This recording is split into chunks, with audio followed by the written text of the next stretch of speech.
We have a second action item is consideration of the August 18, 2008 letter received from the Illinois Historic Preservation Agency regarding Kenilworth Historic District National Register nomination.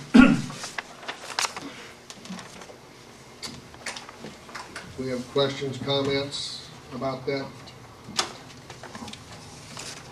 Manager Burke? Do you want me to go over Yes. the letter received? Yes.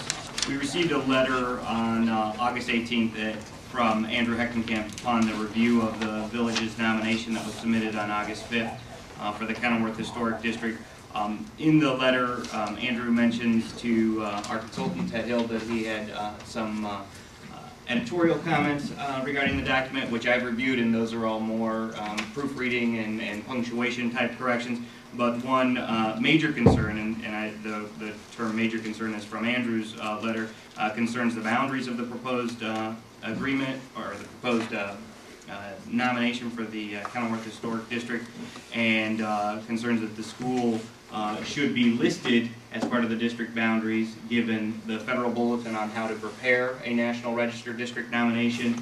And if you're going to identify all of the properties around a particular property, you should include the subject property as well and simply identify whether it's contributing or not contributing to the district. After receiving the letter, I spoke at length with Andrew, and as you can see, I've attached my summary conversation with him about what the process means, what his letter means. The village has, and as well as our consultant, and as I see it, and as is summarized here, the village board could respond to the letter by changing the boundary and pulling back in. I think there are 6 properties of the school as you go along the bike path, that the school properties that have been eliminated or omitted from the proposed boundaries, and send a letter to Andrew with that correction and a new map, or simply send a letter to Andrew indicating that the board desires to retain the boundaries as proposed and forward the nomination on through the process. As you see in the comments, it will then be up to the ISAC Council, the Advisory Council, to review that in light of the staff recommendations from the state agency and make a determination. And as you saw in there, Ted Hill gave me some information, but it's just like when we get questions from a staff perspective on what are the chances of me getting a zoning board approval, they can't give any indication of what a group of appointed officials will vote.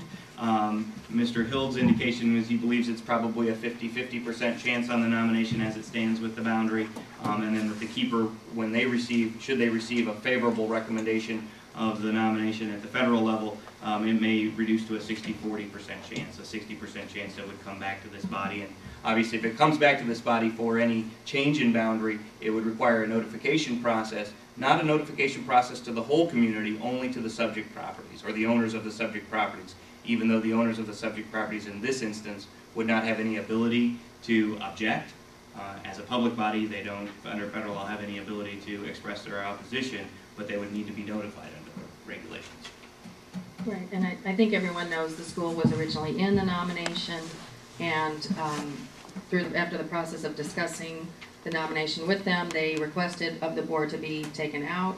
And so Community Affairs met. Brad and I talked with Ted at length, both, and we worked with Barb during this time of putting together the packet for the school board. There was a lot of discussion and consideration of this, and when the committee met, I mean, we knew that obviously it would be preferable to have the school included, but that if they didn't want to be included, we'd submit it without them. So so we did discuss that at the time. I tried to get the draft minutes from Mary today so I could refresh my memory, and we haven't approved them yet from that.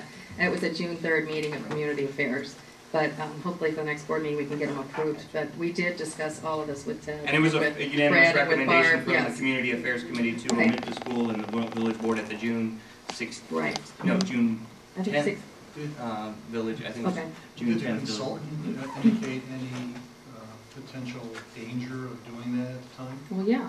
I mean, it could be sent back to us, and the problem is, well, there are many problems, but the main thing is the school plays a major part in our history. I mean, in the history of the village, just generally. So it's not probably a facility we would want removed from that aspect, but from an architectural standpoint, it was found non-contributing by the consultants in a purely architectural standpoint. So I think that made it a little easier. Ted talks about that, and he's working on a justification for why it's not there. But he said, you know, obviously the Historic Sites Advisory Council is going to have a big decision. I mean, do you take a whole village that's definitely quite significant and leave the school out or not? So they'll be, you know, they'll have a consideration there. But Well, but did I not understand that regardless of what the school wants, that the village controls that, and so the village can just bypass them if they wish and include them? Is that not, isn't that what I read? Well, that's our understanding after doing all this work and putting together a huge packet for them. Every single person that I talked to, all the way up, you know, everywhere, said that they have no jurisdiction over us and we have no jurisdiction over them in this matter, so we could, anyone can But did submit we a tell them nomination. that when they voted? Yes. We told them that you don't have any jurisdiction and we can do what. Their legal counsel disagreed with the interpretation that the village had the authority to include their properties in the nomination. Right, so we just figured we've done everything we can to bend over backwards and accommodate their wishes, so we'll go with this. And But then there's a 50-50 chance that it's gonna be kicked back to us without the school district. well, that's a guess. Take Yeah, that chance. That's a guess, right. I think, as Christy said, I mean, we sent this huge packet, it was like 40 pages or something, to the school board with a legal commentary, with letters from the state, with a letter from a professor in architectural history. There was all kinds of information in there explaining to the school what this meant, and that, and based on all the professional expertise that we received, it was actually provided certainty to the school that they would never have to worry about being reviewed if they were a non-contributing structure in a National Register district. But they chose not to be, or they wanted to be with that, not in the district, and so we respected that. But I'm not surprised that the state is, I mean, that we're getting this memo from the state, because it's highly unusual for a school not to want to be in the district. I mean, there are 122 schools in Illinois, either listed individually or in districts, and there's 3 right in our, you know, our near neighbors, Crow Island and Winnetka, Braeside and Highland Park, and Roycemore and Evanston, that all selected to be individually listed. So it's probably shocking to the state that a school does not want to be in a district, and they're probably just telling us, you know, what they see normally, and telling us you should think about this. So then what happens if so the state comes back and says, okay, we're not going to take this as it's presented, so then what do? Then we go back if the board so decides, and then we include the school district and then resubmit? Is that the process? We could try, or we could talk to them again, because frankly,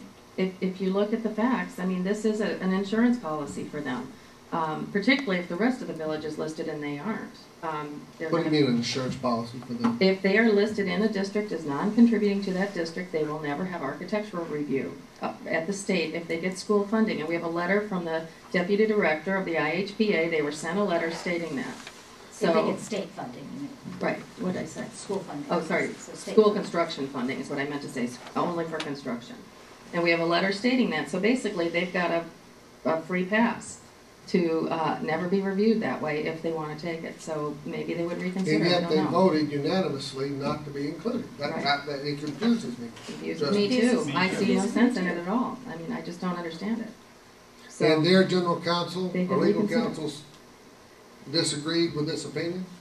Disagrees with the opinion that the village has the authority via an ordinance. If the village, I guess what I don't know is if they disagree, or if we simply had crossing opinions in the night.